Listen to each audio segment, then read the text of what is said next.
المبين أحمد المصطفى سيد المرسلين صلى الله ربنا على النور المبين أحمد المصطفى سيد المرسلين صلى الله ربنا على النور المبين أحمد المصطفى سيد المرسلين صلى الله ربنا على النور المبين أحمد المصطفى سيد المرسلين صلى الله ربنا على النور المبين أحمد المصطفى سيد المرسلين صلى الله ربنا على النور المبين أحمد المصطفى سيد المرسلين وعلى آله وصحبه أجمعين وعلى آله وصحبه أجمعين. بسم الله الرحمن الرحيم. الحمد لله رب العالمين وصلى الله وسلم على سيدنا محمد خاتم الأنبياء وحبيب رب العالمين أبي القاسم أمين وعلى آله وصحبه أجمعين. ربنا افتح بيننا وبين قومنا بالحق وأنت خير الفاتحين. أحبابنا في الله, ضيوفنا الأعزاء, para talabat al-ilm, ruwad majalis dzikir di mana saja Anda berada, insyaallah pada petang hari yang mulia ini kita akan awali pertemuan kita dengan pengajian kitab Sunan At-Tirmidzi Al-Imam Abu Isa Muhammad ibnu Isa ibn Sawar At-Tirmidzi rahimahullahu ta'ala, dengan kitab Sunan beliau yang membicarakan tentang tajuk Fadailul Quran, dan pada kali ini tentang keutamaan surah Hamim Ad-Dukhan. قال حدثنا سفيان بن وكيع يقول رحمه الله تعالى وعاد علينا من بركات الصالحين إلى يوم الدين. حدثنا سفيان بن وكيع قال حدثنا زيد بن حباب عن عمر بن أبي خثعم عن أبي يحيى بن أبي كثير عن أبي سلمة عن أبي هريرة رضي الله تعالى عنه قال رسول الله صلى الله عليه وسلم Man qara'a Hamim Ad-Dukhan fi lailatin, barang siapa membaca surah Hamim Dukhan pada suatu malam, asbaha yastaghfiru lahu sab'una alfa malak, maka pada pagi harinya asbaha diima dengan mana sara, maka akan terdapat 70.000 malaikat yang memohonkan keampunan kepadanya, atau pada pagi hari itu dia akan dimohonkan keampunan oleh 70.000 para malaikat. Man qara'a Hamim Ad-Dukhan fi lailatin, lailatin di sini dengan isim nakirah, maknanya tidak ada perbedaan antara malam dengan malam. Tidak hanya terkhususkan pada malam Jumat, malam-malam mulia, malam-malam yang mempunyai kelebihan dan keistimewaan di sisi Allah Jalla Jalaluhu, tapi justru di malam manapun dengan kita membacanya, malam Sabtu, malam Ahad, bahkan sepatutnya dengan kita jadikan sebagai amalan rutin, yang dengan bacaan surat Dukhan ini kita baca pada tiap malam. Sementara waktu ini di Ma'had Az-Zain dan juga dengan seluruh cawangannya di Malaysia hanya dapat beramal dengan membaca surah Dukhan pada tiap malam Jumat. Sepatutnya surah Dukhan adalah merupakan salah satu daripada surah pilihan yang patut untuk kita baca pada tiap malam. Daripada putaran malam Jumat sampai kepada Jumat berikutnya, terus pada tiap malam jangan terluput daripada bacaan kita Seseorang yang senantiasa seperti dengan bacaan surah Dukhan, dia akan senantiasa selalu didoakan oleh para malaikat Allah Jalla Jalaluhu. Asbaha yastaghfiru lahu, dia akan didoakan oleh 70.000, bukan 70 saja, 70.000 para malaikat. Yastaghfir, memohonkan keampunan kepada Allah Subhanahu wa taala. Jadi satu falsafat cantik, suatu ungkapan bijak dan cermat. Seseorang yang merasa dirinya banyak kesalahan, banyak kesilapan, dan siapa di antara daripada kita yang tidak semacam itu? Kita kesemuanya banyak silap-silap, banyak kesalahan, banyak dosa. Tidak ada yang terkecuali di kalangan kita. Semuanya banyak kesilapan, semuanya banyak kesalahan. Jadi orang-orang yang banyak dosa kesalahannya, banyak kesilapannya, macam seperti kita, agar dengan kita mendapatkan keampunan pasti daripada Allah Jalla Jalaluhu, maka kita tidak hanya bergantung dengan upaya dan usaha daripada kita untuk kita memohon keampunan kepada Allah, tapi juga dengan kita dengan bantuan daripada para malaikat. Itu diantaranya seperti dengan seseorang yang pergi bersilaturahim atau datang mengunjungi orang sakit, itu dia juga akan didoakan oleh para malaikat. Seperti dengan seseorang yang membaca surah Dukhan, pada tiap malam dia akan dimohonkan keampunan oleh 70.000 malaikat. Kira-kira kalau pada waktu dengan kita mendapatkan anugerah doa istighfar daripada para malaikat-malaikat Allah Subhanahu wa taala, pasti dosa kesalahan kita akan terampunkan, sebab dengan permintaan keampunan tersebut itu daripada malaikat yang mempunyai sifat la ya'sunallaha ma amarahum wa yaf'aluna ma yu'marun. Bismillahirrahmanirrahim. Riwayat daripada Sayyiduna Abu Hurairah radhiyallahu ta'ala telah bersabda Rasulullah sallallahu alaihi wasallam, barang siapa membaca surah Hamim Ad-Dukhan pada malam Jumat, ini khusus pada malam Jumat, ghufira lahu, maka akan terampunkan dosa kesalahannya. Jadi apakah kira-kira makna daripada ghufira lahu di sini? Ini terkait dengan hadis yang diriwayatkan sebelumnya, yang dimana seseorang yang membaca surah Dukhan pada tiap malam atau pada malam apa saja, dia akan dimohonkan keampunan oleh 7.000 para malaikat. Sehingga dengan berkat doa daripada 70.000, permohonan keampunan daripada 70.000 para malaikat itu tadilah yang menjadi asbab dengan kita mendapatkan ghufira lahu, Allah ampunkan segala dosa kesalahannya. Bismillahirrahmanirrahim. Kita berpindah kepada tajuk yang berikutnya, babu majah fi fadli suratil muluk, bab yang menyatakan tentang keutamaan kita membaca surah Tabarak. Surat Al-Muluk. Tabarakalladzi biyadihil mulk wa huwa ala kulli syai'in qadir. Kalau dengan kita mampu untuk mengamalkan surah-surah pilihan pada tiap malam, itu memang luar biasa betul. Kalau kita dapat seperti di zaman kita sekarang, zaman yang penuh cabaran, yang penuh tantangan, zaman yang serba menyibukkan, melengahkan dan juga melalaikan. Siapa yang tidak lengah dan lalai dengan laptopnya, dengan netbooknya, dengan tape-nya, dengan Facebooknya, dengan YouTube-nya, dengan Instagram-nya? Siapa yang tidak lengah dan lalai dengan dunia internet atau juga dengan dunia hiburan? Inna lillahi wa inna ilaihi raji'un.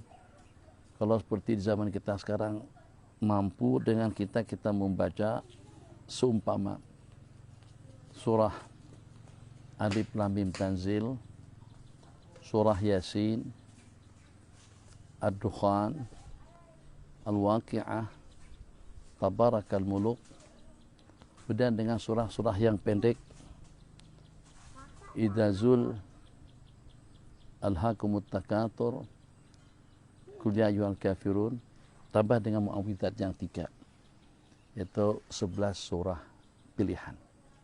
Masing-masing daripada surah yang kita sebutkan tadi itu mempunyai fadilat. Yasin sebagai qalbul Quran. Sama seperti kita membaca 10 kali khatam Al-Quran tanpa yasin. Ad-Dukhan untuk mendapatkan keampunan dosa, doa maghfirah daripada 70.000 para malaikat. Tabarakal muluk, al-mani'ah, al-bunyah, penyelamat dan penjaga kita, pengelak kita, penyelamat kita daripada adab kubur. Al-mani'ah, yang mencegah dan juga yang menyelamatkan. Waqi'ah, doa untuk kita mendapatkan anugerah rezeki yang melimpah ruah daripada Allah. Kemudian Idzazul, al-zalzalah, pahalanya sama dengan 2/3 Al-Quran, atau sama dengan separuh Al-Quran. Alhaakumut takatsur, sama dengan kita membaca 1000 ayat daripada Quran. Al-Kafirun, sama dengan 1/3 Al-Quran, 1/4 Al-Quran. An-Nasr, suratul Nasr, sama dengan 1/4 Al-Quran. Al-Mu'awwidzat yang 3, Kulhu, sama dengan 1/3 Al-Quran. Al-Mu'awwidzatain, 2 surah yang terakhir, penyelamat dan perungkai belanggu sihir perbuatan makhluk jahat kepada seseorang. Nabi kita bersabda tentang keutamaan daripada surat dan muluk. Riwayat daripada Sayyid Abdullah bin Abbas radhiyallahu ta'ala anhu maqal, daraba ba'du ashabin Nabi sallallahu alaihi wasallam khib'a ala qabrin. Ada sebagian daripada sahabat Nabi meletakkan atau mendirikan kemahnya di atas satu pekuburan. Tanpa disadari, yang dengan tenda atau yang dengan kemahnya tadi itu ternyata dipacak di kawasan kubur. Dia tidak menyangka itu adalah kuburan. Tiba-tiba didapat di bawahnya atau kedengaran suara daripada bawah, seseorang membaca surah Tabarakal Muluk sampai selesai. Rasanya kalau dengan seumpama kita kedengaran bunyi daripada tempat kita duduk, kita ada lari. Pasti dengan kita ketakutan, paling tidak merinding bulu roma kita. Kalau pada saat dengan kita mendengar ada bacaan atau kedengaran suara daripada dalam bawah tanah. Qala fa khatamaha hatta khatama fa ata Nabi sallallahu alaihi wasallam. Keesokan harinya sahabat yang mendirikan kemah di atas kubur tadi itu datang menceritakan tentang kejadian itu kepada baginda Rasulullah sallallahu alaihi wasallam. Ini taraktu khiba'an aqabin wa la ahsibu annahu qabrun. Saya tidak menyangka itu adalah kubur. Tiba-tiba kedengaran seorang manusia membaca surat Tabarak sampai habis. Nabi kita bersabda, hiyal mani'atu, dia adalah pencegah. Hiyal munjiatu, dia adalah penyelamat yang menyelamatkan pembacanya daripada adab kubur. Hiyal mani'atu, hiyal munjiatu, tunjihi min adabil qabri. Dia adalah pencegah, dia adalah penyelamat yang akan menyelamatkan seseorang daripada azab kubur. Jadi atas dasar hadis inilah orang-orang tua kita mengatakan bahwasanya fadilat baca surat Tabarak itu agar kita terelak daripada siksa kubur. Riwayat daripada Sayyidina Abu Hurairah radhiyallahu ta'ala anhu telah bersabda Rasulullah sallallahu alaihi wasallam, inna suratan, terdapat surat di dalam Al-Quran terdiri daripada 30 ayat, syafa'at lirajulin hatta ghufira lahu, memohonkan syafaat kepada seseorang sampai Allah ampunkan dosa kesalahannya. Nabi kita bersabda, terdapat di dalam Al-Quran 30 ayat yang memohonkan syafaat kepada seseorang yang membacanya sehingga Allah berikan keampunan kepadanya. Wahia, yang 30 ayat tersebut itu adalah suratul Tabarakalladzi biyadihil mulk. Surat Tabarakalladzi biyadihil mulk yang kita sebut dengan suratul muluk. Ini diantara daripada dasar pengambilan atau satu sebutan yang terbiasa kita gunakan. Kalau pada waktu kita menyebut surah, kadang-kadang kita tidak sebut nama, kita sebut permulaannya. Jadi kita katakan surah Tabarak, sebab permulaannya Tabarakalladzi biyadihil mulk. Kita tidak sebut suratul muluk. Misalnya juga seperti dengan surah At-Takatsur, kita sebut surah Al-Hakumu. Kita sebut dengan surah Qul huwallahu ahad. Surah apa? Surah Qul Hu lah. Ada namanya surah Al-Ikhlas. Kita tidak sebut surah Al-Falaq, kita sebut surah Qul a'udzu birabbil falaq. Kita sebut surah Al-Kafirun. Itu betul. Sebab nama surah tersebut adalah surah Al-Kafirun. Jadi apa kita sebut dengan surah Al-Kafirun atau surah Qul ya ayyuhal kafirun, terserah. Jadi kalau kita sebut surah Baqarah, iya memang itu namanya. Kita sebut surah Alif Lam Mim Baqarah pun juga itu memang sebutannya. Jadi sebutan yang semacam itu tidak menyebut nama, tapi kita sebut permulaannya. Rupa-rupanya itu juga ada diriwayatkan di dalam hadis Nabi kita bersabda yang 30 ayat tersebut itu adalah surah Tabarakalladzi biyadihil mulku. Itu tadi telah kita cadangkan. Kalau kita punya waktu dan kita memang kena punya waktu, kalau kita ada peluang dan memang kita kena harus luangkan kesempatan kita. Kalau boleh duduk antara maghrib dengan isya itu tidak ada urusan dunia, nggak ada urusan bisnis, nggak ada urusan dunia komunikasi dengan makhluk. Kita fokuskan, kita khususkan waktu kita antara maghrib dengan isya untuk komunikasi kita dengan Allah Jalla Jalaluh. Kalau seandainya kita merasa waktu kita lebih, banyak amalan-amalan yang boleh kita amalkan antara maghrib dengan isya. Kalau kita beramal dengan membaca surah-surah pilihan pun, itu ternyata sudah habis. Bukan setakat habis, tidak cukup waktu. Kita baca Yasin. Oke, kita baca Dukhan. Kita baca Waqiah. Kemudian kita baca setelahnya surah Al-Muluk. Ini 4 surah. Yasin minimal makan waktu 10 menit. Kemudian surah Waqiah kira-kira dalam 7 menit. 17. Kemudian surah Dukhan ya kira-kira juga dalam 7 menit. Berarti dah 24 menit. Tabarakalladzi biyadihil mulku itu memakan waktu kira-kira dalam 6 menit. Dah 30 menit, setengah jam.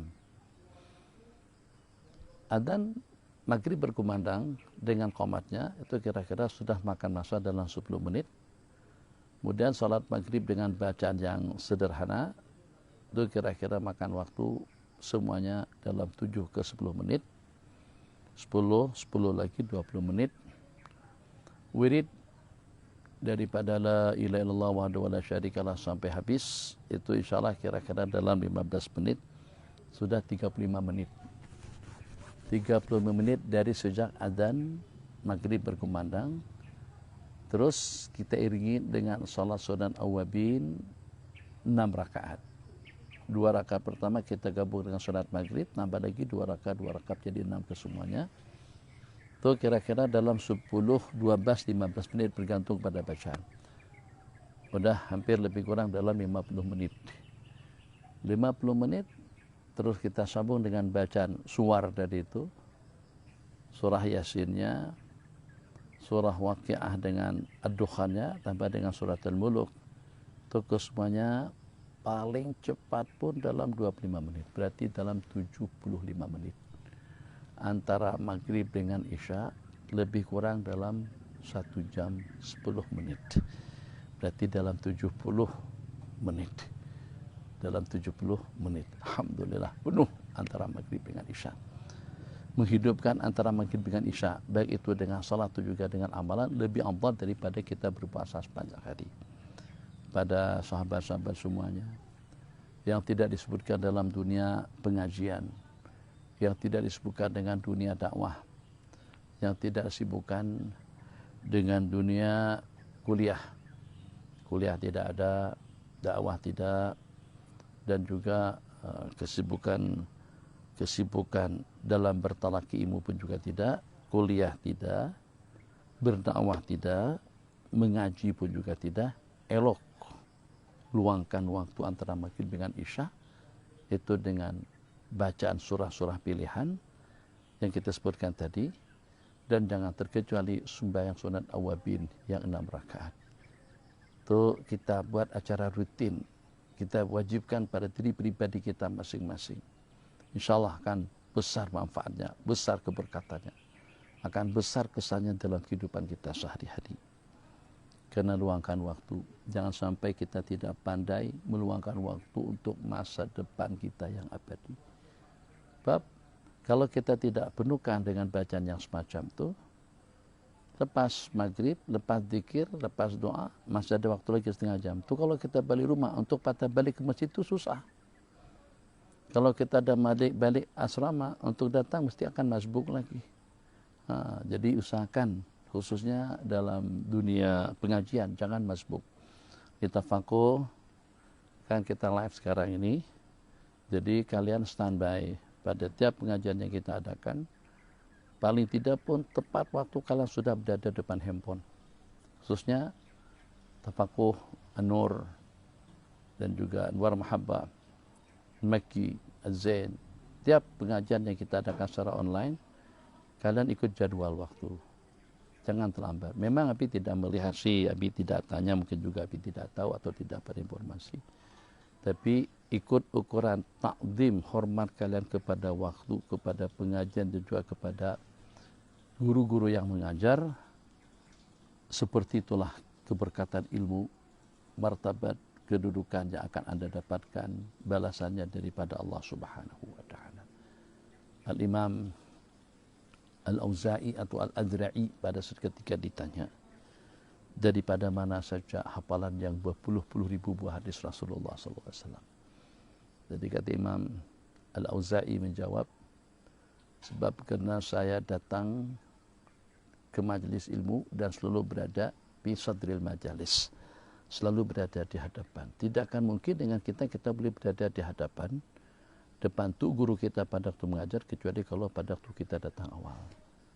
Jadi kawan-kawan tafakuh, putra-putri, tidak ada yang terkecuali, jangan biasakan datang terlambat. Jangan biasakan kita ditunggu oleh guru. Jangan biasakan kita ditunggu oleh syekh atau juga oleh muallim atau juga dengan mursyid, guru hakikat, guru tarikat, atau guru apa saja sebutannya. Sebab kalau pada tu guru yang menunggu kalian, nampak kalian tu kurang ihtimam dengan ilmu.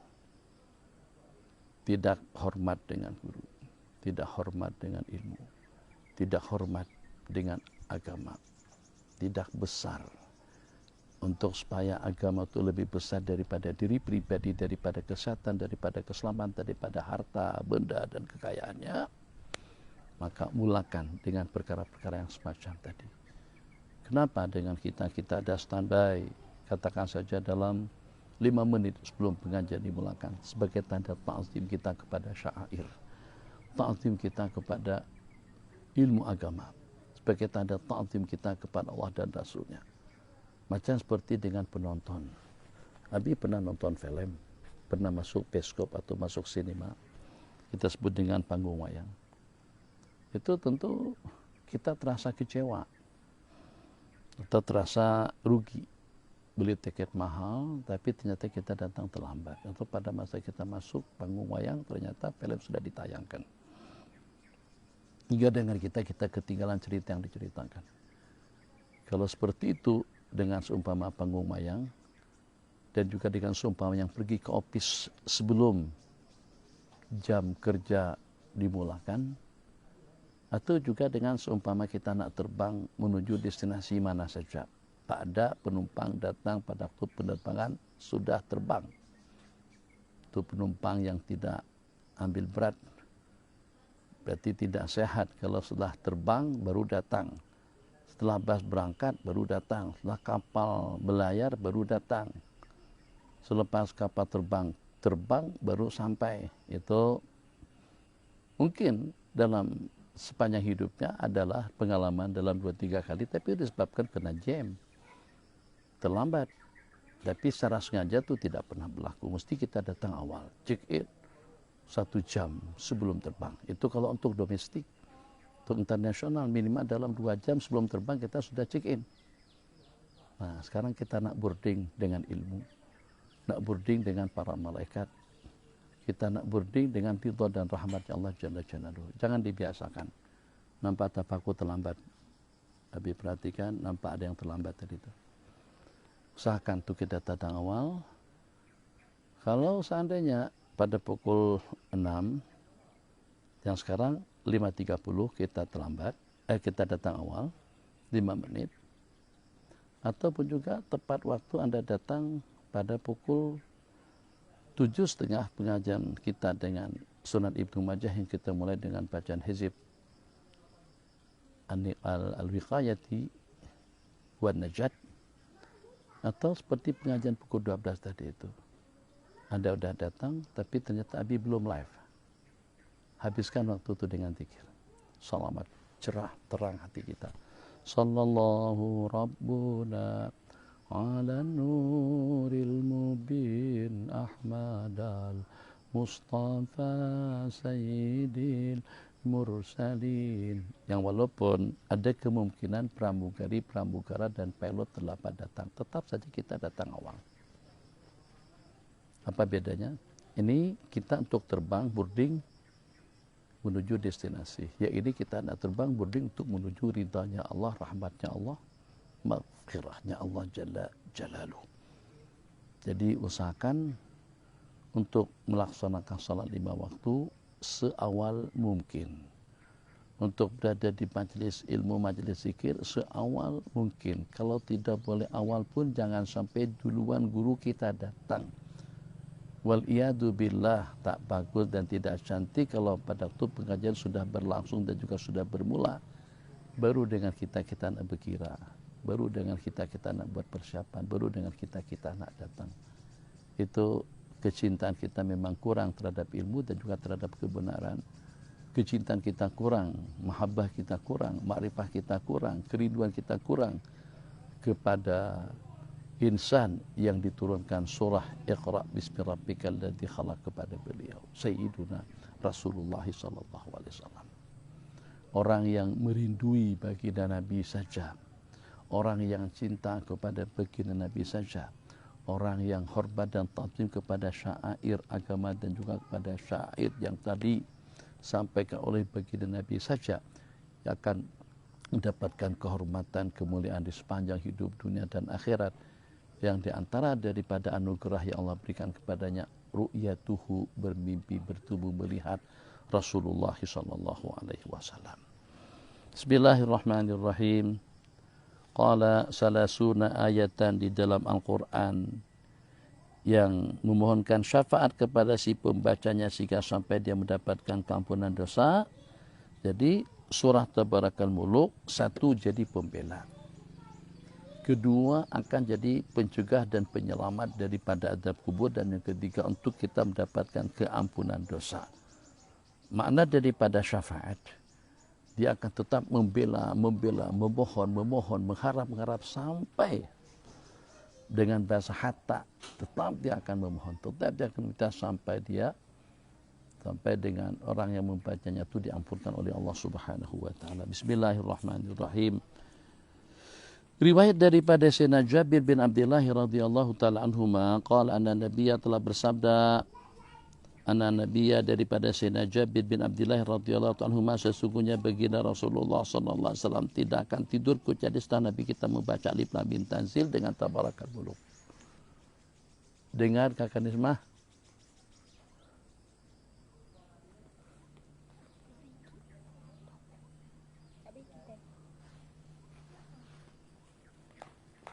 Sebelum Nabi kita tidur, tak pernah Nabi kita tidur malam, melainkan setelah dengan 2 surah tersebut terbaca dengan kita. Alhamdulillah untuk setakat ini, surah Tabarak sudah banyak ramai yang mengamalkan.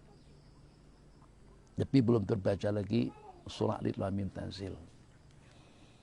Suatu perkara yang patut kita pahami, semakin ramai yang membaca, tentu semakin banyak juga orang-orang yang mendapatkan fadilatnya. Tapi akan lebih istimewa kalau pada waktu dengan kita beramal dengan sunnah-sunnah yang terkuburkan. Dia mempunyai ganjaran pahala lebih afdal daripada 100 orang syuhada atau sama dengan 100 orang syuhada. Man ahya sunnati inda fasadi ummati falahu mithlu ajri mi'ati syahid, sabda Nabi.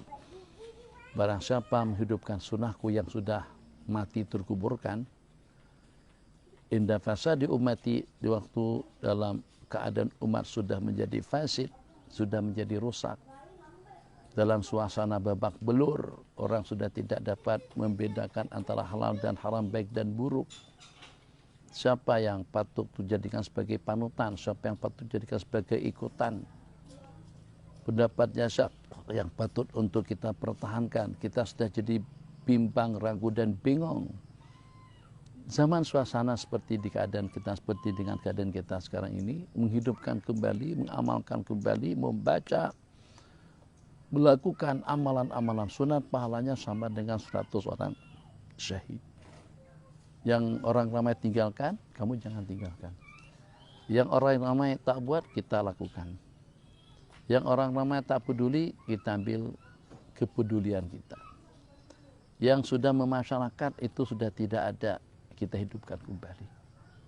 Sehingga dengan kita akan tergolong dalam kumpulan yang menghidupkan sunnah-sunnah baginda Nabi yang telah terkubur. Kalau daripada sekian sunnah yang sudah memasyarakat, bukan memasyarakat dilaksanakan, tapi memasyarakat dikuburkan, bagi ke kawasan manapun, tetap saja itu sudah tidak ada yang menghidupkannya. Misal, beberapa waktu yang lalu, mungkin juga sampai sekarang, dalam berapa ramai dan juga di beberapa tempat, di mana dengan budaya pengajian dan juga dengan budaya kuliah di masjid-masjid, kalau pada waktu selepas selesai pengajian yang telajak waktu Isya, itu azan sudah tidak dikumandangkan. Yang kalau pada saat pengajian berlangsung, kuliah berlangsung sampai masuk waktu Isya, hampir tak ada daripada guru yang mengajar. Kalau ada satu daripada 10 atau 2 daripada 10 yang berhenti untuk bagi laluan azan. Kalau perlu kita beritahukan kepada jamaah dan juga kepada EJK, kepada Tuk Bilal, nanti kalau ada masuk waktu break atau pada masuk waktu kumandangkan saja azan. Kita break kuliah kita, apa masalah? Oh, buat stick lagi. Udah nyata buat amalan sunnah, buat alasan lagi supaya cara yang kita lakukan itu menjadi cantik. Apa yang kita rasakan atau apa yang kita anggap itu sebagai satu perkara cantik yang pada saat ketika kita kuburkan salah satu daripada amalan sunat, syiar azan. Azan ini adalah merupakan salah satu daripada perisai kampung, daerah, negeri, negara. Azan. Dia akan membuat setan berlari-lari dan terkentut-kentut, ya ima karena dia tidak mau bersaksi, ya ima karena dengan kesan daripada azan itu sendiri. Setan lari berkentut-kentut, lari terkentut-kentut. Covid akan ikut, penyakit akan ikut, musibah akan ikut, akan menjauh daripada lokasi, daripada tempat azan dikumandangkan. Jadi kata guru yang mengajar, yang menguburkan syiar azan, mana yang lebih afdal? Mengaji atau azan? Ya tentulah memang mengaji lebih afdal. Ilmu itu, belajar ilmu wajib. Azan hukumnya sunnah saja, hukumnya fardu kifayah, hukumnya syiar. Tapi ilmu yang kita belajar, Anda katakan wajib ya, Anda katakan sunnah kah? Itu justru untuk memberikan pengajaran, berikan panduan dan bimbingan kepada kita agar dengan kita tidak menyia-nyiakan amalan-amalan sunat. Agar dengan kita tidak menguburkan sunnah-sunnah penghulu para nabi dan rasul. Agar dengan kita sadar, agar dengan kita lebih baik daripada orang lain. Agar kita lebih mulia, agar kita lebih dekat, agar kita lebih agung, agar kita lebih hebat, agar kita lebih bakti dan taat, atqa di sisi Allah. Inna akramakum indallahi atqakum.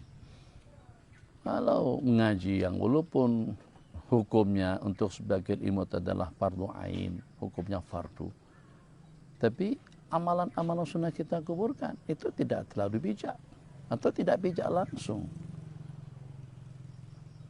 Perkara wajib kita laksanakan, amalan sunnah tidak kita tinggalkan. Dan apa problemnya, apa masalahnya? Break sekejap saja. Dapat pahala syafaat. Atau dapat pahala. Dapat syafaat daripada baginda. Hidup sunnah Rasulullah. Disebut nama baginda Nabi. Dilantunkan kalimat Allahu Akbar.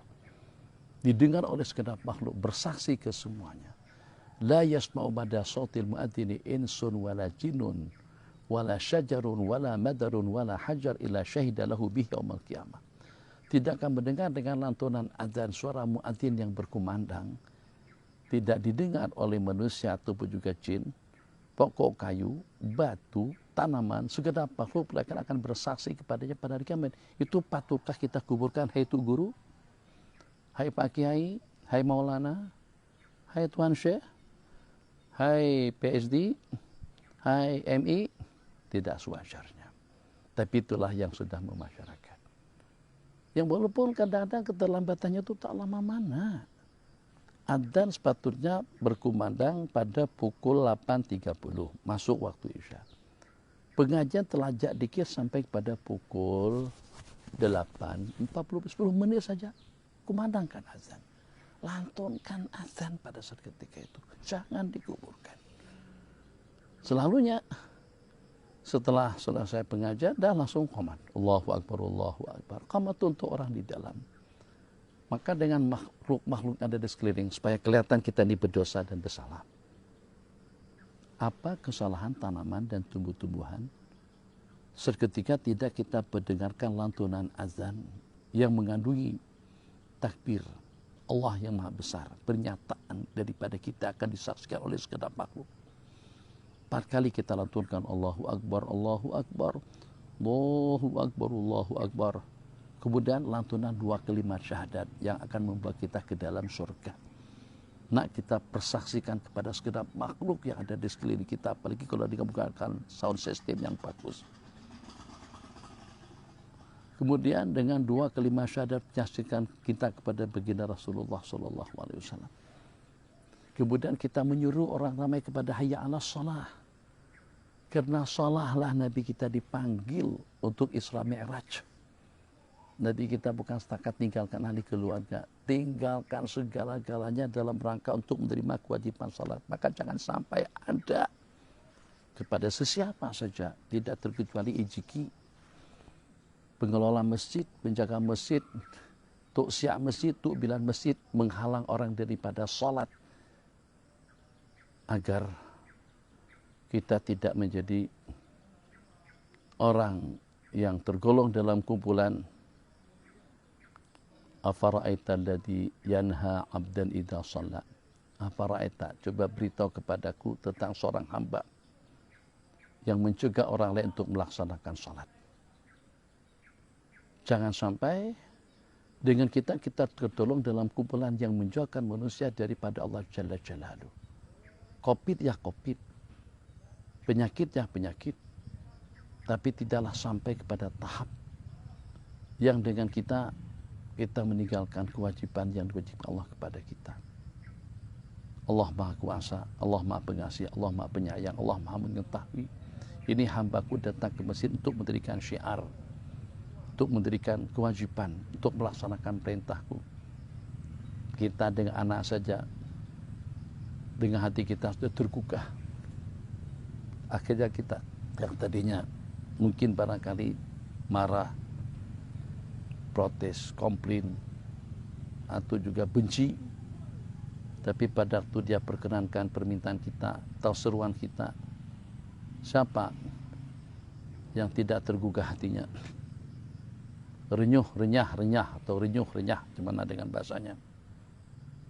Hati kita pada saat ketika melihat anak yang begitu bakti dan taat.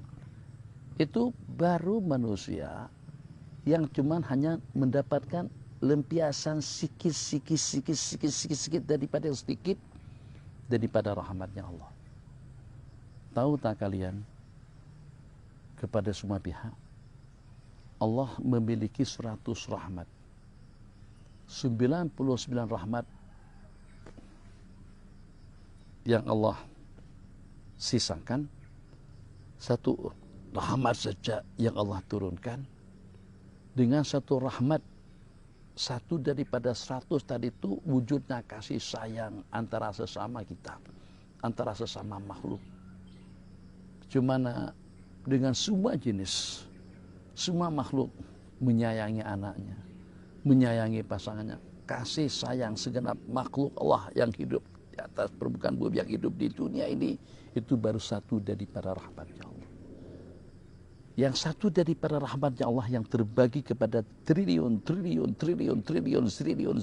manusia dan makhluk segenap dan kesemuanya, itu membuat kita sayang, membuat kita jadi rindu, membuat kita jadi hormat, membuat kita jadi bertanggung jawab. Kita ambil berat kepada seseorang yang bakti, taat dan setia kepada kita. Bagaimana kalau dengan Sang Pencipta kepada kita? Masya Allah, tabarakallah, pada waktu kita patuh dan taat dengan sunnah Allah. Jangan tinggalkan sholat Jumat nanti lusa. Dengan cara macam manapun. Dan juga ejiki, jangan halang untuk mereka melaksanakan sholat Jumat. Belum vaksin cukup, belum lagi. Oke lah, tak ada masuk masjid, tak boleh masuk masjid. Tapi jangan halau kalau mereka sholat di beranda masjid, di luar masjid, di belakang masjid, samping kereta, samping pokok. Itu adalah orang yang memang dipilih Allah, orang yang betul-betul mentakzim Allah Jalla Jalaluhu. Jangan sampai Anda memusuhi orang-orang yang nak mendapatkan keridhaan Allah. Kalau kalian punya tenaga, kalau kita punya kekuatan, gunakan tenaga kita untuk kita memusuhi orang-orang kafir, untuk orang-orang yang buat maksiat dan kemungkaran. Tapi jangan sampai memusuhi, menghalang, mencekal, mencegat, melarang orang-orang yang ingin mendekatkan dirinya kepada Allah. Yang semacam itu perkara yang boleh membawa kepada murka Allah Subhanahu wa ta'ala. Kepada saudara-saudaraku, kepada semua pihak yang diberikan wewenang dan kekuasaan, yang mendapatkan amanah daripada umat, daripada rakyat, daripada suku dan bangsa, kepada semua yang mengucapkan dua kalimat syahadat, asyhadu an la ilaha illallah wa asyhadu anna muhammadar rasulullah, pada saudara-saudari kami di mana saja Anda berada, jangan pernah menghalang, melarang seseorang untuk taat bakti, apalagi kalau untuk melaksanakan ibadah 5 waktu, salat 5 waktu, terlebih lagi dengan salat Jumatannya. Idza ra'aita li taliban fakullahu khadiman, itu firman Allah kepada Nabiullah Daud, apabila kau ternampak dijumpa dengan seseorang yang nak mencari aku, hendaklah kau menjadi pelayannya. Ini orang sholat berarti dia ingin kebebasan dirinya daripada api neraka. Dia inginkan mendapatkan keampunan daripada Allah, daripada segala dosa. Dia ingin menjadi insan yang bakti, patuh dan taat kepada Allah. Dia ingin menjadi manusia yang mulia. Dia ingin menjadi umat yang bakti dan setia kepada agama. Dia ingin menjadi manusia yang terselamat dunia dan akhirat. Jangan dihalang orang-orang semacam itu. Baik kita sebagai polis, kita sebagai tentara, kita sebagai IJK, kita sebagai menteri, kita punya kekuasaan, kita punya kekuatan, kita punya otoriti, kita punya undang sekalipun, bahasa toleransi, bahasa tasamuh, bahasa kurang lebih, itu patut untuk kita gunakan supaya dengan kita mendapatkan tatapan kasih sayang daripada Allah Jalla Jalaluhu. Coba kita renung sejenak dan kita pahami dengan bahasa hati dan juga dengan bahasa ma'rifat. Boleh jadi di antara daripada asbab yang menyebabkan bala malapetaka ini berkepanjangan itu adalah sikap-sikap keterlaluan atau perbuatan zalim antara individu dengan individu. Sehingga itu yang mengundang kemurkaan Allah. Dari Bangladesh datang ke masjid nak sholat, terus kita usir dan kita marahi, apalagi kalau sampai dikenakan saman. Itu akan mengundang kebencian Allah, murka Allah Jalla Jalaluh. Sehingga kita akan menanggung getirnya. Kerajaan, pemerintahan yang akan menanggung kesan buruknya. Kesian orang-orang yang mendapatkan jawatan dan amanah daripada rakyat saat ketika mereka tidak mampu untuk mengatasi problem yang sedang kita hadapi. Jadi sasaran disebut-sebut, dicerca dan dicaci maki oleh rakyat. Kesiani juga mereka sudah tungkus tumus, sudah berupaya dan berusaha untuk menyelamatkan kita daripada pandemi COVID-19. Bantu mereka IJK, bantu mereka pengurusi, bantu mereka orang-orang masjid. Jangan dihalang hamba-hamba Allah untuk menuju Allah. Supaya kita tidak dimurka oleh Allah. Allah murka ke kita, boleh jadi asbab karena Allah murka kepada kita. Allah kekalkan bencana melanda dan menimpa kita. Waliyahzubillah. Mudah-mudahan dengan kita menjadi asbab kebaikan kepada segenap lapisan umat Nabi Muhammad SAW. Nanti kita nak berjumpa dengan wajah dengan muka yang mana satu? Ya memang kita punya muka satu je. Kalau pada waktu baginda tahu kita yang pernah menghalang orang daripada salat, daripada berjemaah, daripada salat Jumat. Kita dalam tertib melaksanakan perintah itu ikut kemampuan. Wa idza amartukum bi syai'in fa'tu minhu mastata'tum. Apabila kalian perintahkan untuk melakukan sesuatu, laksanakanlah semampu kamu sudah bertahan. Tak boleh berdiri duduk, tak boleh duduk baring, tak boleh wudhu tayamum, tak boleh mandi tayamum, tak boleh kerjakan untuk menghormati waktu. Itu tahapannya.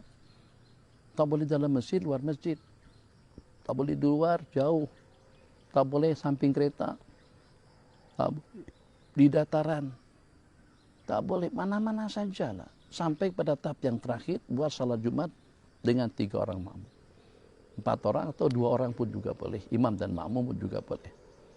Ada habis dengar 2 orang dalam mazhab Imam Ahmad dan Opan. Tidak perlu sampai pada 12 atau juga 40. Itu yang last sekali. Tapi jangan tidak dikerjakan langsung. Kawan-kawan yang belum dapat panggilan daripada surau dan masjid untuk melaksanakan salat Jumat, jangan pada saat upacara salat Jumat lagi sedang berlangsung daripada pukul 1:23 dan sampai pada pukul 2:15 atau seumpamanya, jangan sampai kita lengahkan detik-detik waktu yang kita juga sepatutnya pada waktu itu ada di masjid untuk melaksanakan perintah. Jangan sampai buat perkara yang Allah murka dan benci kepada Anda. Jangan sampai buat perkara yang membuat Allah murka kepada kita, kemurkaan akhirnya terlempias kepada orang ramai, semakin merebak, kes semakin naik, semakin bertambah. Waliyahzubillah. Mungkin kita katakan, apa salahku? Nah, kita juga bersalah. Apa kesalahan kita? Karena kita tidak mendekatkan diri kepada Allah agar Allah suka, agar Allah ridha Allah, agar Allah merahmati kita. Sehingga dengan rahmat dan ridha Allah masalah kita akan teratasi. Itulah yang kita mampu untuk membantu kerajaan, untuk membantu pemerintah dalam rangka untuk menanggulangi dan mengatasi pandemi COVID-19 yang sudah berlanjut lebih daripada 1,5 tahun. Gimana cara kita membantu?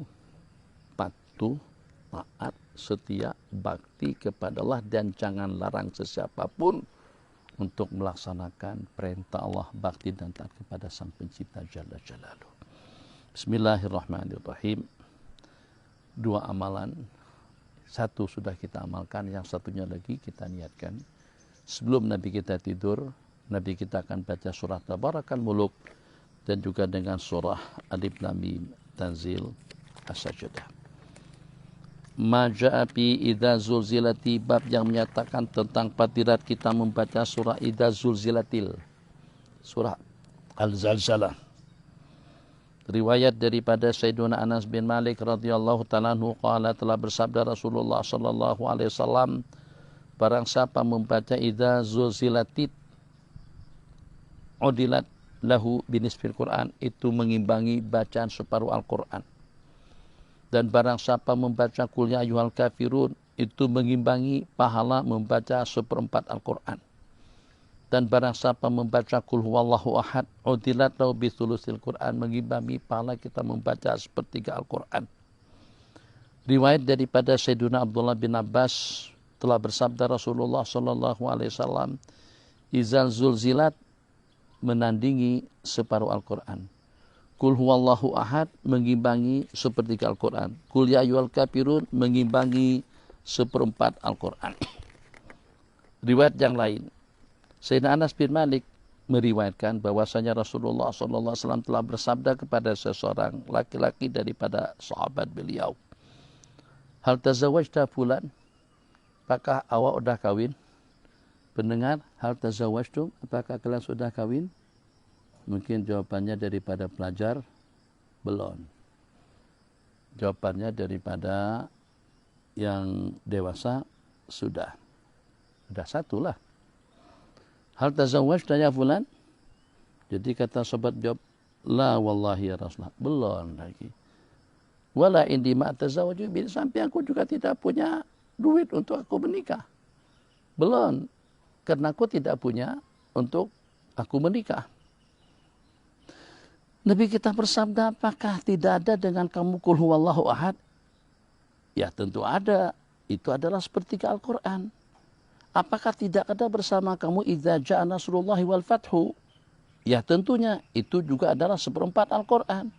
Apakah tidak ada dengan kamu qul ya ayyuhal kafirun? Ya tentunya ada. Itu adalah seperempat Al-Quran. Apakah tidak ada dengan anda idza zulzilatil ardu? Qala bala. Ya tentu ada. Itu adalah seperempat Al-Quran. Riwayat yang tadi adalah setengah Al-Quran. Nabi kita bersabda, tazawwaj, nikah aja. Oke kawan-kawan, hadis ini hasan. Ini fatwa atau masukan baru untuk kawan-kawan yang belum berumah tangga, punya rencana, tapi belum tercapai. Sebabnya mak ayah belum restu, sebabnya karena tidak berkemampuan, sebabnya karena belum dapat jodoh, sebabnya karena belum ada orang yang berkenan, sebabnya dikarenakan karena kita dalam keadaan yang kita rasakan sekarang. Oke. Apapun asbab musababnya, seakan-akan beberapa surah yang nanti kita sebutkan itu sebagai solusinya. Amalkan. 1, jangan lupa membaca izal zulati, iza zuzilatil ardu zilzalaha, surah Al-Kafirun, surah An-Nasr idza ja'a nasrullah, dengan surah Qulhu. 1, Qul huwallahu ahad. 2, idza ja'a nasrullah. Yang ketiga, Qul ya ayyuhal kafirun. Yang keempat, idza zulzilatil. 4 surah saja. Nah tambah dengan muawwidzat yang 2 terakhir. Nah tambah dengan lahakumu. Insya Allah Nabi kita kata tazawwaj, nikahlah. Kalau Nabi kita katakan nikahlah setelah mendapatkan jawaban 4 surat tadi itu ada dengan sahabat yang berkenaan, berarti nikahlah, berarti barakat, berkat, berarti teratasi, berarti solusi, berarti jalan keluar, berarti jaminan, berarti pasti. Sebab itu adalah daripada Sayyiduna Rasulullah SAW. Nasihat terbaru Abi untuk kalian yang belum mendapatkan pasangan hidup. Amalkan 6 surah berkenaan, 7 surah berkenaan, 3 dengan al-mu'awwidzat. Qul huwallahu ahad, Qul a'udzu birabbil falaq, Qul a'udzu birabbin nas. 4-nya idza ja'a nasrullah. 5-nya Qul ya ayyuhal kafirun. 6-nya alhaakumut takatsur. 7-nya dengan idza zulzilah. Amalkan itu pada tiap hari. Kalau tidak dapat Anda amalkan pada tiap hari, amalkan. Sekali seminggu terolah. Akan sekali seminggu. Amalkan tiap waktu selepas salat 5 waktu atau sebelum salat 5 waktu. Kalau tidak boleh baru amalkan minimal sekali sehari. 7 surah itu dibaca ke-7-7-nya paling tidak pun sekali sehari. Idza zulzilatil ardu zilzalaha wa akhrajatil ardu athqalaha wa qala al-insanu ma laha yawma idzin tuhaddisu akhbaraha bi anna rabbaka awhalaha yawma idzin yasdurun nasu ashtatan li yaraw a'malahum faman ya'mal mithqala dzarratin khairan yarah wa man ya'mal mithqala dzarratin sharran yarah. Bismillahirrahmanirrahim. Alhaakumut takatsur zurtumul maqabir kalla sawfa ta'lamuna thumma kalla sawfa ta'lamun kalla law ta'lamuna ilmal yaqin la tarawunna al-jahima thumma la tarawunnaha 'ainal yaqin thumma la tus'alunna yawma idzin 'anil na'im. Bismillahirrahmanirrahim. Qul ya ayyuhal kafirun la a'budu ma ta'buduna wa la antum 'abiduna ma a'bud wa la ana 'abidun ma 'abadtum wa la antum 'abiduna ma a'bud lakum dinukum waliyadin. Bismillahirrahmanirrahim. Idza jaa nasrullahi wal fath wa ra'aitan nasa yadkhuluna fi dinillahi afwaja fasabbih bihamdi rabbika wastaghfir innahu kana tawwaba. Bismillahirrahmanirrahim. Qul huwallahu ahad, Allahus samad, lam yalid wa lam yulad wa lam yakul lahu kufuwan ahad. Bismillahirrahmanirrahim. Qul a'udzu birabbil falaq. Bismillahirrahmanirrahim. Qul a'udzu birabbil falaq min syarri ma khalaq wa min syarri ghasiqin idza waqab wa min syarri naffatsati fil 'uqad wa min syarri hasidin idza hasad. Bismillahirrahmanirrahim. Qul a'udzu birabbin nas malikin nas ilahin nas min syarril waswasil khannas alladzi yuwaswisu fi sudurin nas minal jinnati wan nas. Dimulai dengan suratul Fatihah tambah dengan 7 surah pilihan tadi itu, insya Allah Anda akan menikah dalam hitungan bulan, paling lambat pun dalam beberapa waktu ke depan, mungkin tidak sampai ke penghujung tahun yang pertama, tahun kedua Anda sudah mendapatkan pasangan yang terbaik. Kenapa? Sebab Nabi kita kata dengan pas surat tadi itu, tasawwad, nikahlah. Kalau baginda suruh nikah berarti kita akan dapat jalan keluar. Kalau Nabi kita suruh nikah berarti kita akan mendapatkan pasangan yang baik. Kalau Nabi kita yang suruh tazawwad, menikahlah kamu, berarti kita akan mendapatkan keberkatan dalam rumah tangga. Qala bismillahirrahmanirrahim. Allah. Babu majapi suratil ikhlas, setengah menit bab yang menyatakan tentang keutamaan daripada surah ikhlas, surah Qul huwallahu ahad. Riwayat daripada Abi Ayyub Al-Ansari radhiyallahu ta'ala anhu telah bersabda Rasulullah sallallahu alaihi wasallam, apakah kalian tidak mampu, apakah kamu lemah untuk membaca sepertiga Al-Quran dalam tiap malam? Barang siapa membaca Qul huwallahu ahad, Allahus samad, lam yalid wa lam yulad wa lam yakul lahu kufuwan ahad, berarti dia telah membaca sepertiga Al-Quran. Riwayat daripada Sayyidina Abu Hurairah radhiyallahu ta'ala anhu qala aqbaltu, aku datang bersama baginda Rasulullah sallallahu alaihi wasallam. Terus Nabi kita mendengar seorang laki-laki membaca Bismillahirrahmanirrahim. Qul huwallahu ahad, Allahus samad, lam yalid wa lam yulad wa lam yakul lahu kufuwan ahad. Nabi kita bersabda, wajabat, qultu ma wajabat, qalal jannatu, wajiblah dia. Maksudnya pasti. Pasti apa? Pasti dia akan masuk surga. Dan kemarin telah kita baca hadis, Nabi kita bersabda, kecintaanmu kepada kulhu itu akan membawa Anda masuk ke dalam surga. Hubbuka iyyaha yudkhiluka al-jannah. Kecintaanmu kepada kulhu akan membawa Anda masuk ke dalam surga. Dapat pahala sama seperti kita membaca sepertiga Al-Quran. Kemudian yang kedua, mendapatkan anugerah surga di sisi Allah. Hadis yang berikutnya, Bismillahirrahmanirrahim. Masih lagi tentang fadilat dan keutamaan kita membaca surah Qul huwallahu ahad. Waktu kita sudah habis. InsyaAllah nanti kita sambung pada besok hari. Dan jangan lupa jadwal waktu yang sudah kita tetapkan. Kita berusaha, Abi juga berusaha, sama-sama berusaha. Kalau Abi terlambat, isi waktu dengan tasbih, tahmid, dan takbir. Allah melihat usaha Anda, hai para santri dan pelajar putra-putri, di mana saja Anda berada, seperti apa ihtimam Anda dengan pengajian secara online ini. Allah melihat keberkatan yang Allah lempahkan dalam pengajian online boleh jadi lebih afdal daripada keberkatan yang kita dapatkan secara telaki bersepemuka. Kenapa? Sebab kalau pada itu bersemuka kita kena lebih disiplin. Coba aja hunjurkan kaki, Abi tegur. Coba aja kalau menyendar, Abi tegur. Coba aja kalau sambil minum, Abi tegur. Coba aja kalau sambil makan, Abi tegur. Coba sambil bersimbang, mungkin Abi tegur, mungkin juga Abi suruh Anda tinggalkan majlis dan juga tinggalkan tempat pengajian. Tapi kalau online, tegur lagu mana? Abi tak nampak. Maka muraqabah, pengamatan daripada para malaikat, yang pada saat ketika kita boleh mendisiplinkan diri dalam pengajian online yang seperti ini, tetap kamu duduk ngadap kiblat, bersila, tidak hunjur kaki, duduk dengan penuh ta'zim dan hormat kepada kitab yang kita pelajari, dan juga yang menatap muka Abi dan juga guru-guru yang mengajar secara online.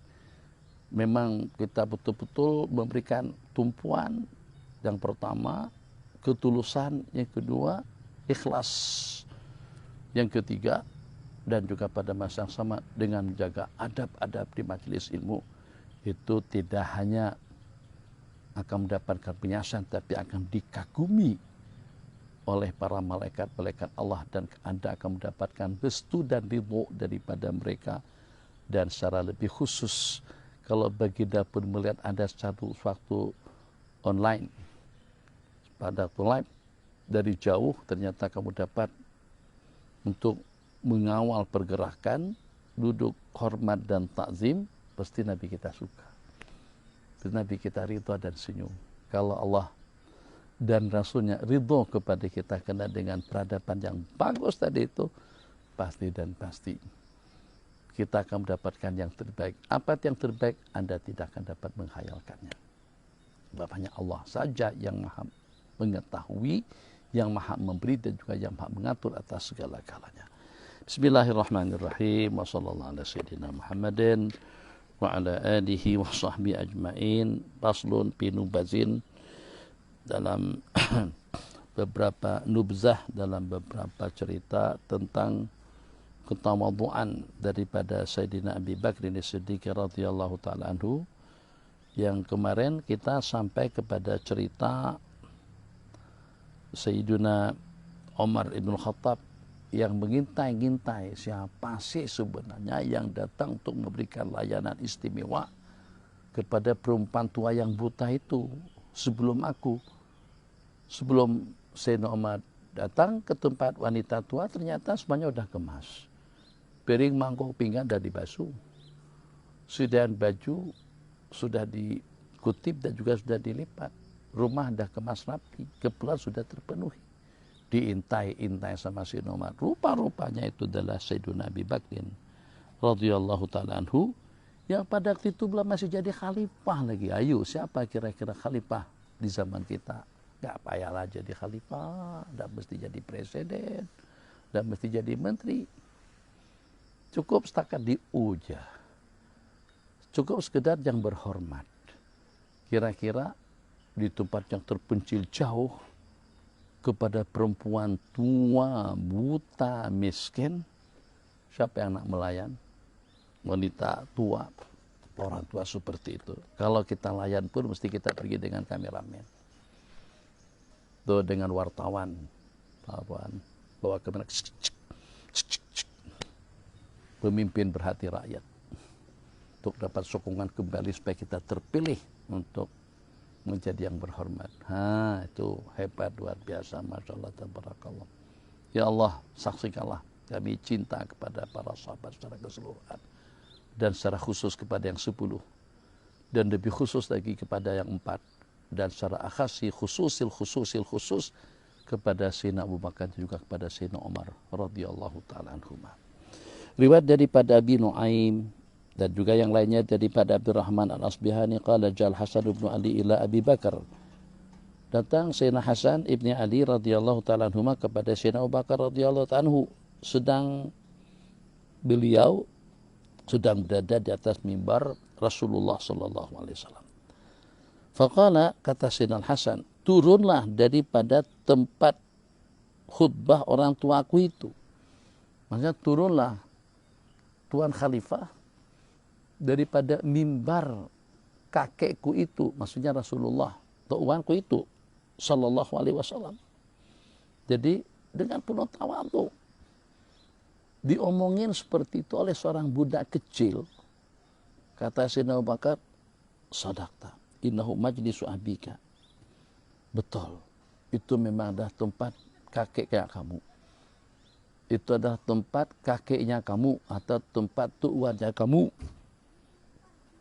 Beliau dukung Sayyidina Hasan tadi itu.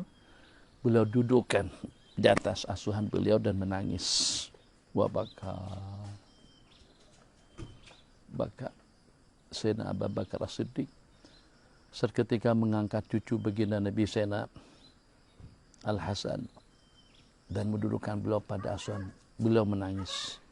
Faqala Aliun wallahi ma hadza an amrihi. Yang tersinggung sekarang, yang takut risau justru Sayyidina Ali. Demi Allah, itu bukan saya yang punya suruhan, bukan saya yang memerintah. Jadi takut kalau Sayyidina Abu Bakar beranggapan nih mesti bapaknya yang punya pasal, bapaknya yang suruh untuk anak bercakap macam itu. Wallahi demi Allah, ma hadza an amri, itu bukan karena arahanku. Kata Sayyidina Abu Bakar, betul, saya meyakini dan aku tidak curiga kepada kamu. Seorang khalifah, seseorang setelah baginda Rasulullah, kesayangan umat, kesayangan Allah dan para malaikat, kesayangan dan pendamping baginda Nabi sallallahu alaihi wasallam. Sahibuhu bil ghar, orang yang pertama mengucap dan percaya kepada baginda, teman baginda sebelum Nabi kita menjadi Nabi, teman baginda seumur hidup setelah beliau menjadi Nabi. Insan yang ambil berat betul tentang urusan baginda Nabi, Sayyidina Abi Bakr As-Siddiq radhiyallahu ta'ala anhu, atiqullah, orang yang telah dibebaskan Allah daripada api neraka. Mengatakan, wallahi ma ittahamtuk, menangis pada saat mendengar kata-kata seperti itu daripada Sayyidina Hasan radhiyallahu ta'ala anhu. Kita inginkan ketawadhuan yang seperti itu. Seorang pemimpin bukan hanya dengan slogan berjiwa rakyat, tapi mendengar ratapan, rintihan daripada rakyat. Tapi juga pada masa yang sama memberikan peluang kepada sesiapapun untuk memberikan panduan dan nasihat. Tidak ada yang kamil, tidak ada yang sempurna di dunia. Sehebat apapun kita, tetap kita bukan insan yang sempurna. Tetap kita perlukan musyawarah. Pada waktu Khalifah Harunur Rasyid mengirim surat kepada Imam Sufyan Ats-Tsauri. Ringkas saja saya ceritakan. Isi surat tadi itu tajam, kasar. Bahasa perli ada, bahasa mencerca pun juga ada, tapi mencerca karena Allah, mengingatkan karena Allah, memperli juga karena Allah. Aku putuskan persahabatan kita. Aku tidak lagi menganggap kau itu sebagai kawan. Kau telah dikelilingi dan dikerumuni oleh orang-orang yang boleh memperangkap dan membawa Anda kepada kehancuran dan kebinasaan. Kau telah agi-agikan harta dan minta persaksian kepada semua orang, dan juga dengan aku tidak terkecuali. Pada di sana terdapat ada orang yang lebih memerlukan dengan bantuan daripada Baitul Mal. Panjang lebar. Jangankan dengan seumpama khalifah, yang kalau pada itu menaruh perasaan, bukan perasaan yang serong, perasaan yang normal saja. Bodyguard, polis negara yang membawa surat daripada Sayyidina Hasan Al-Basri, daripada Imam Sufyan Ats-Tsauri rahimahullah ta'ala saja marah. Bunuh saja tuanku yang bernama Sufyan Ats-Tsauri. Bodyguard, polis, tentara, SB, lingkungan, semuanya menyarankan bunuh saja itu orang daripada ngomong cakap macam itu kepada tuanku. Khalifah bentak mereka semuanya. Kalian benci, hanya menasihatkan keburukan kepadaku. Dia saja sebagai teman setia. Dia saja insan yang jujur dan tulus memberikan nasihat kepadaku. Jauh. Ini bukan jenis yang mengampu. Bukan jenis yang ingin mendapatkan jawatan dan kedudukan. Nasihat diperkatakan tulus ikhlas karena Allah Jalla Jalaluh. Khalifah menangis saat ketika membaca surat Imam Sufyan Tsauri yang isinya begitu tajam. Isinya memang betul-betul mengingatkan dan menyedarkan. Kalau dengan orang yang tidak ada latar belakang agama, kalau sana itu kepada pemimpin-pemimpin yang gila harta, kekayaan juga dengan dunianya, pasti dan pasti akan mengamuk, marah, gantung mungkin, bunuh, iya. Seumur hidup tidak mustahil. Tapi justru orang-orang yang di sekeliling yang dikatakan sebagai pengampu, ini orang yang memang betul-betul tulus ikhlas dalam memberikan nasihat kepadaku. Nah, itu perlu kita ada orang-orang yang semacam itu. Jangan kita jauhkan mereka. Jangan kita tolak nasihat daripada mereka. Dan jangan sampai kita bermusuhan dengan mereka. Memusuhi orang-orang yang dekat kepada Allah Jalla Jalaluh. Itu kehancuran dan kebinasaan seseorang dunia dan akhirat. Waliyadzubillah, sebab dia akan diperangi oleh Allah Jalla Jalaluh. Paslon. Ada waktu. Akhraja Ibnu Sa'din an Ibni Umar radhiyallahu ta'ala anhuma qala ista'mala an-nabiy sallallahu alaihi wasallam Abu Bakr 'ala al-haji fi awali hajjatin kanat bil Islam. Sesungguhnya baginda Rasulullah sallallahu alaihi wasallam telah menugaskan Sayyidina Abu Bakar untuk menjadi Amirul Hajj. Untuk menjadi Amir Haji pada haji yang pertama, haji diwajibkan. Kemudian baru Nabi kita melaksanakan haji pada tahun yang berikutnya. Berarti itu pada tahun yang ke-9. Nabi kita melaksanakan haji pada tahun yang ke-10. Sementara pada tahun ke-9-nya Nabi kita perintahkan Sayyidina Abu Bakar untuk melaksanakan ibadah haji. Satu, untuk menjadi Amirul Hajj, mengimami, mengetuai rombongan para jemaah haji. Dan yang kedua, untuk menyampaikan beberapa pesan daripada baginda untuk ke tahun depan tidak lagi orang musyrik, tidak ada lagi orang musyrik yang melaksanakan ritual ibadah haji. Dan pada tahun hadapan tidak ada lagi dengan orang yang melaksanakan tawaf dengan telanjang bugil. Kalau tidak ada baju yang bersih daripada haram dan syubhat, maka dia akan tawaf bugil di seputar Ka'bah. Kalau dia ada baju yang bersih, tidak pernah dinodai dengan dosa, dibeli daripada duit yang halal, atau ada pemberian daripada keluarga di Mekah, baru dia berpakaian. Tidak ada lagi yang melaksanakan haji di kalangan orang-orang kafir, di kalangan orang-orang yang telanjang bukit. Itu diantara daripada tujuan beliau melaksanakan haji setahun sebelum Nabi kita melaksanakannya. Summa hajja wastakhlafa Abu Bakrin. Falamma qubida Rasulullah sallallahu alaihi wasallam, setelah Nabi kita wafat dan terpilih Sayyidina Abu Bakar untuk menjadi khalifah, istukhlifa Abu Bakrin, istamala Umar bin Khattab alal haji. Maka beliau perintahkan Sayyidina Umar untuk menjadi Amirul Hajj. Kemudian Sayyidina Abu Bakar melaksanakan haji pada tahun yang berikutnya. Pada waktu Sayyidina Abu Bakar meninggal dunia, wastukhlifa Umaru, dan terpilih Sayyidina Umar untuk menjadi khalifah, Sayyidina Umar melantik Sayyidina Abdurrahman ibn Auf untuk melaksanakan haji. Sumalam yazal Umaru, kemudian senantiasa dengan Sayyidina Umar melaksanakan haji. Sini nahukulha, sepanjang beliau memerintah sampai beliau meninggal dunia. Dan selepas beliau meninggal dunia dan dilantik Sayyidina Utsman sebagai khalifah, beliau melantik Sayyidina Abdurrahman bin Auf untuk melaksanakan ibadah haji. Tengok apa yang berbeda. Yang berbeda itu adalah perbedaan yang ketara antara Sayyidina Abu Bakar dengan Sayyidina Umar. Sayyidina Umar pada masa dilantik menjadi khalifah, beliau tunjuk Sayyidina Abdurrahman bin Auf untuk menjadi Amirul Hajj, untuk menjadi ketua rombongan para jamaah. Tapi tahun-tahun berikutnya beliau sendiri yang melaksanakan ibadah haji dan juga memimpin mereka. Itu daripada Sayyidina Umar. Setelah beliau wafat, Sayyidina Utsman terpilih sebagai khalifah dan melantik Sayyidina Abdurrahman bin Auf kembali untuk menjadi Amirul Hajj. Tapi dengan Sayyidina Abi Bakr As-Siddiq radhiyallahu taala anhu, Setelah beliau terpilih menjadi khalifah, tahun pertama beliau lantik Sayyidina Umar untuk menjadi Amirul Hajj, ketua rombongan jamaah haji. Tapi tahun kedua beliau melaksanakan haji. Macam seperti pada waktu dengan baginda, tahun ke-9 Nabi kita lantik Sayyidina Abu Bakar untuk menjadi Amirul Hajj. Tahun ke-10 Nabi kita sedang jadi rombongan kepada mereka. Jadi Sayyidina Abu Bakar melaksanakan macam seperti apa yang Nabi kita laksanakan. Tahun berikutnya setelah beliau melantik Sayyidina Abu Bakar untuk menjadi ketua rombongan, tahun berikutnya Nabi kita yang pergi. Sayyidina Abu Bakar juga pada tahun pertama melantik Sayyidina Umar untuk menjadi ketua rombongan, tapi pada tahun yang kedua beliau langsung yang menjadi pemimpin kepada mereka. Paslon. Bi maradihi wa wafatihi wa wasiyati wa istikhlafi umara.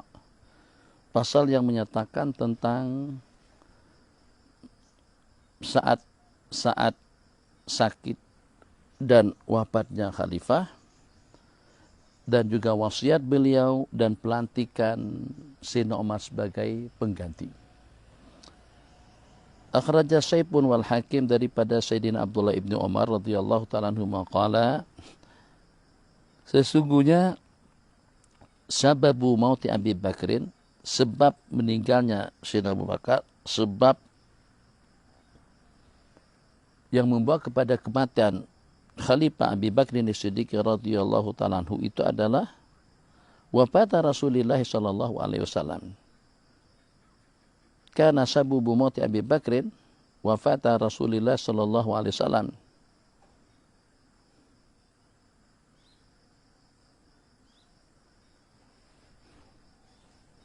Kamada artinya marida, fama zala jismuhu yajri hatta mata. Dari sejak Nabi kita wafat, keadaan fisikal Sayyidina Abu Bakar semakin berkurang sampai beliau meninggal dunia. Itu yang namanya cinta hidup semati, cinta sehidup semati.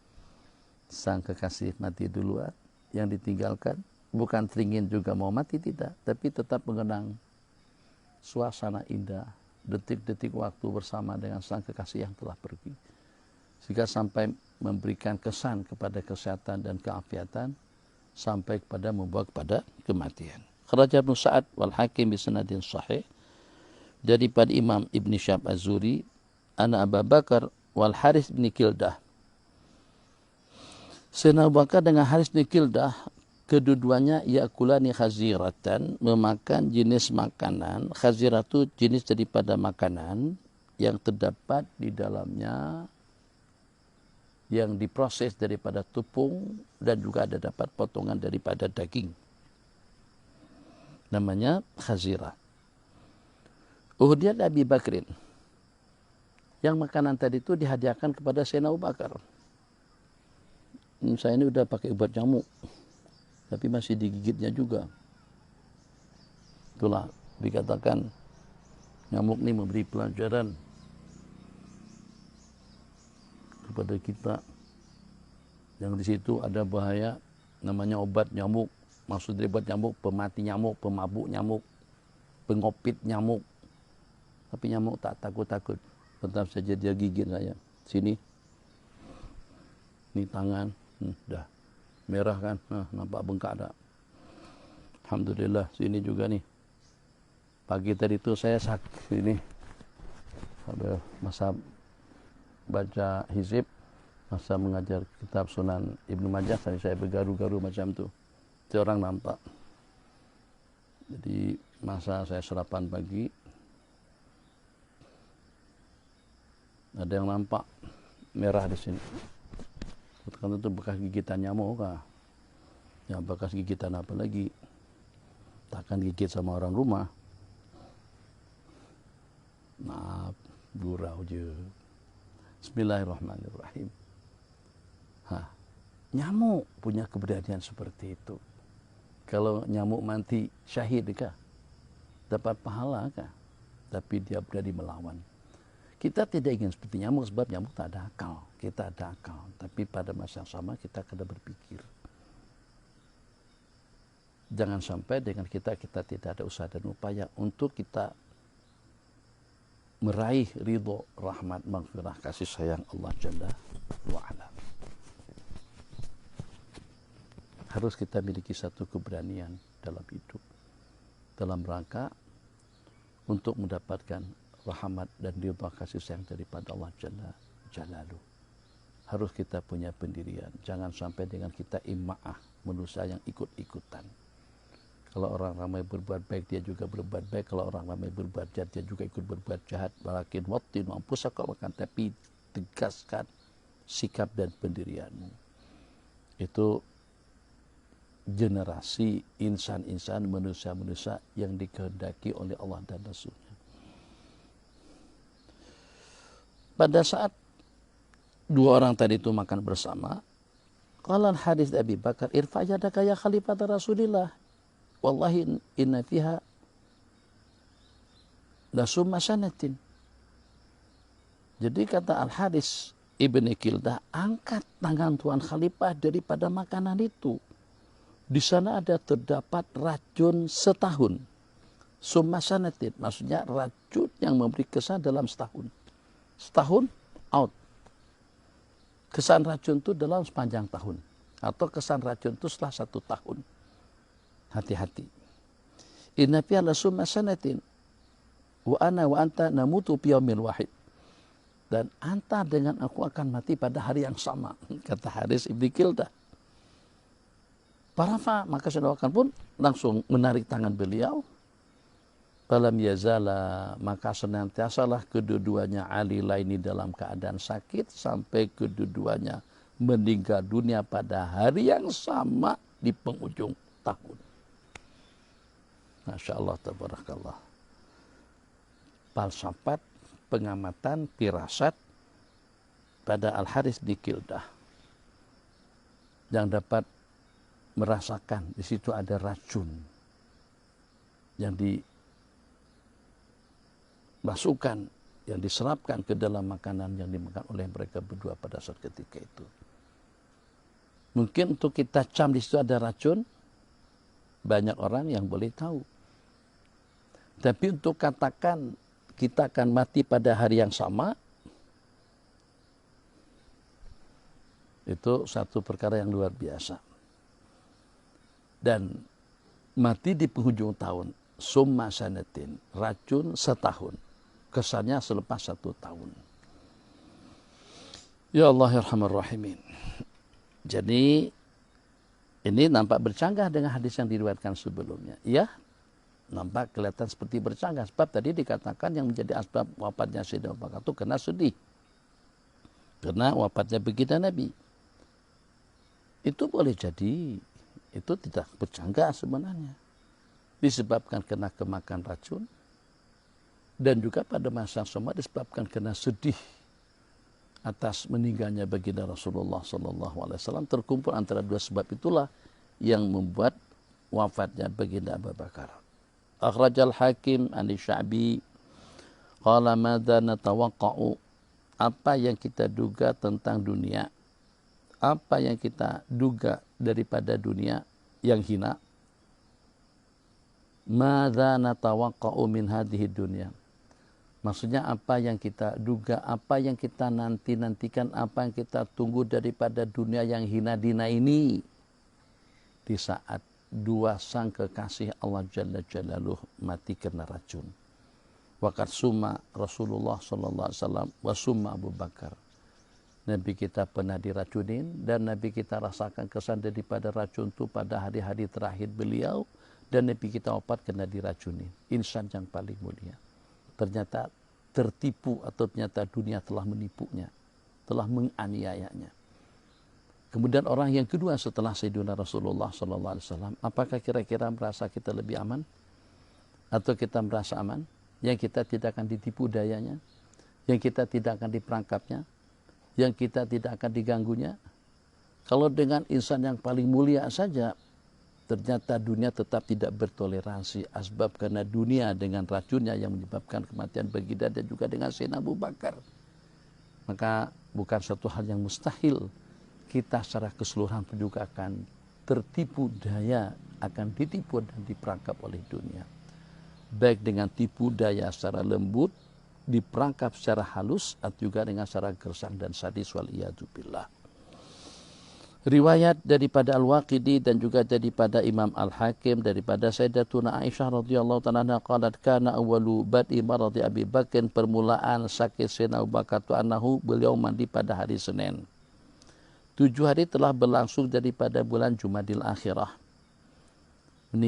Mandi pada hari Senin, 7 hari berlangsung daripada bulan Jumadil Akhirah, artinya 7 hari bulan Jumadil Akhirah. Jumadil Akhir. Dan pada saat ketika itu cuaca sangat-sangat terlampau sejuk. Pahumma, gara-gara mandi pada hari ke-7 daripada bulan Dzulhijjah, beliau sakit panas selama 15 hari. Demam sungguh. Tidak keluar, coba tengok. Dalam keadaan demam teruk. Sakit tenat. La yakhruj, nyawa sudah terancam. Kawan-kawan tafakur, para pendengar pada pengajian petang hari ini, catat kitab Tarikhul Khulafa, cetakan Darqutub Ilmiah, muka surat 51, menceritakan sebuah riwayat daripada Imam Waqidi juga daripada Imam Hakim, daripada Sayyidatuna Aisyah yang menceritakan Sayyidina Abu Bakar mandi pada hari ke-7 daripada Jumadil Akhirah, Rabiul Awal, Rabiul Tsani, Jumadil Ula, Jumadil Tsani. Itu Jumadil yang kedua itu, Jumadil Akhir kita sebut. 15 hari demam setelah mandi di musim sejuk tadi itu, la yakhruj. Beliau tidak keluar rumah melainkan hanya untuk salat. Tengok, untuk salat. Na'udzubillah. Kalau sampai meninggal dunia pada saat meninggalkan salat Jumat. Pada waktu meninggalkan kewajiban 5 waktu. Saya masih ingat statement daripada Habib Umar. Saya tidak merasa kecewa sangat. Kekecewaan dan juga rasa sedihku dengan warga Palestin. Dengan warga Palestin yang mati terbunuh karena mereka melawan dengan Zionis, Yahudi Israel. Sejak daripada dulu sampai sekarang. Sebab kalau dengan kematian mereka akan mendapatkan pahala syahadat. Yang paling menjadikan aku di saat ramai atau ada di antara daripada mereka yang tidak sembahyang, yang durhaka kepada nama dan ayah, yang terbabi dengan perkara-perkara haram, terus meninggal dunia sebelum taubat. Oh, itu yang paling masalah. Tak nak kalau sampai dijemput oleh kematian pada waktu kita meninggalkan salat 5 waktu atau juga meninggalkan salat dan Jumat. Kita berdoa, kita merayu juga pada masa yang sama kepada Allah agar beberapa waktu ke depan pemerintahan kita, seluruh negara Islam memberikan taisir, tashil, kemudahan semudah-mudahnya, kelonggaran selonggar-longgarnya untuk kita melaksanakan salat Jumat dan juga salat jamaah ikut kapasiti masjid dengan SOP Rabbani, saf yang rapat dan juga dengan tertib yang baik. Untuk kita mencuit, untuk kita merayu dan juga untuk kita melamar rahmat, ridha, restu daripada Allah yang hanya dengan ridhanya Allah kita akan dapat mengatasi segala masalah yang sedang kita hadapi. Ini dengan ancaman yang membawa kepada kematian, ancaman berat. Udah demam 15 hari itu demam teruk. Itu biasanya orang yang mungkin barangkali terkena temakan kencing tikus tipes, tersebut dengan kencing tikus tipes, juga dengan karena gigitan nyamuk dinggi atau demam yang berkepanjangan. Memang memperser tenaga dan kekuatan, juga menyusutkan berat timbangan badan dan akan boleh membawa kepada kematian. 15 hari, tapi yang walaupun tak pergi opis, tak ada yang nama sidang parlemen, tak ada yang namanya syura, musyawarah, tak ada yang namanya kegiatan itu dan ini. Tapi kalau untuk salat tetaplah keluar melaksanakan salat.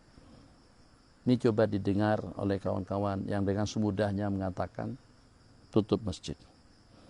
Atau tak pergi ke masjid atau menghalang orang daripada masjid. La yakhruj ila salatin. Wa kana yawman bahridan fa humma 15 yawman la yakhruju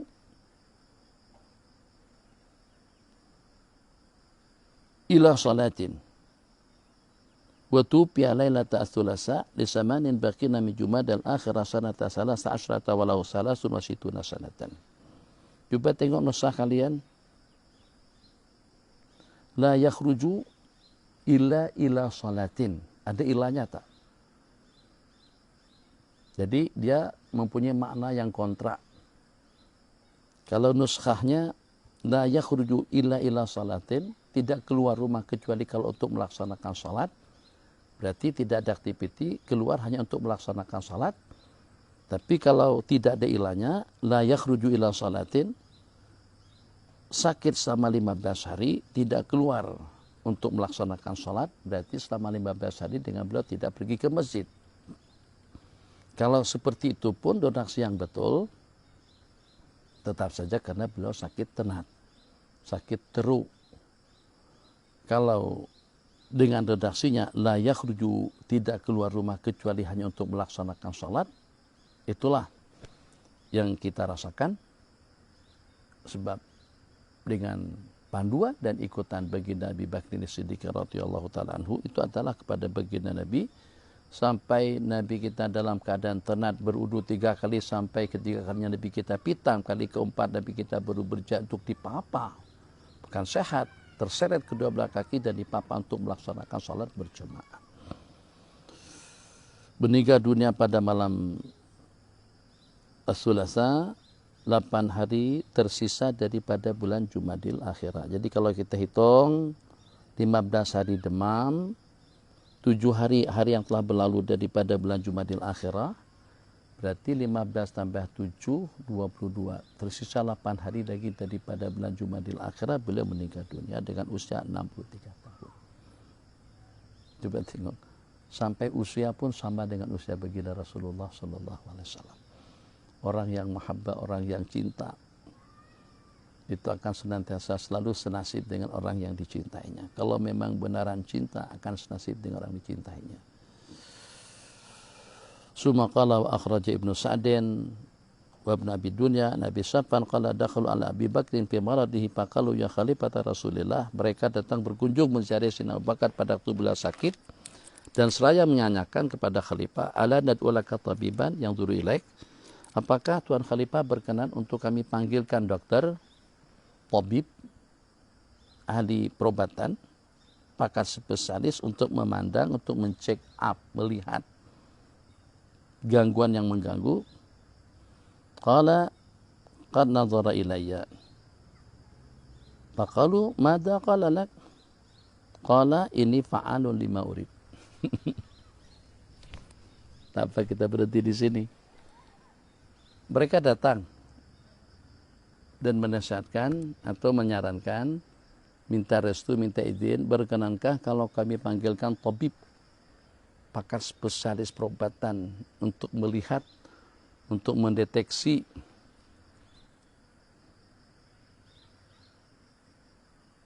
gangguan yang menimpa. Jadi kata beliau, udah dilihat, udah dideteksi.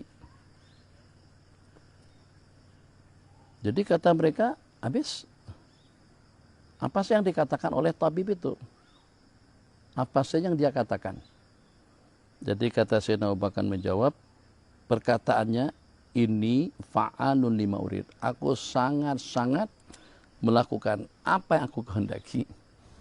Aku sangat-sangat mampu untuk melakukan apa yang aku cadangkan. Siapa itu? Itu adalahnya Allah Jalla Jalaluhu. Jadi dengan bahasa dialognya, apakah ingin kami panggilkan tabib? Tabib yang mana? Justru yang membuat gue sakit ini adalah tabib Allah. Dan yang maha berkuasa atas segala-galanya pun juga adalah Allah Jalla Jalaluhu. Maka aku pasrah dan berserah kepada kehendaknya.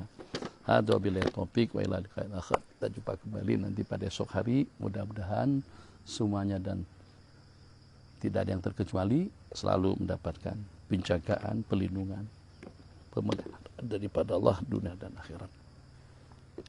Dengan berkat seribu hasbunallah wa ni'mal wakil, hasbunallah wa ni'mal wakil, hasbunallah wa ni'mal wakil. Waj'alna min bayni aydihim saddan wa min khalfihim saddan faghshaynahum fahum la yusirun. Allahumma atmis ala wujuhi a'daina wamsahum ala makanatin fala yastati'una al-mudhi'a wala al-maji'a ilaina hatta ila qiyamis sa'ah. Sultanan nasiran yang kita inginkan di sepanjang hidup. Wallahu alam wa ilmuhu atam. Wa sallallahu ala sayyidina Muhammad alaihi salatu wassalam. Wassalamualaikum warahmatullahi wabarakatuh. Sallallahu rabbuna ala nuril mubin Ahmad al-Mustafa Sayyidil mursalin. Sallallahu rabbuna ala nuril mubin Ahmad al-Mustafa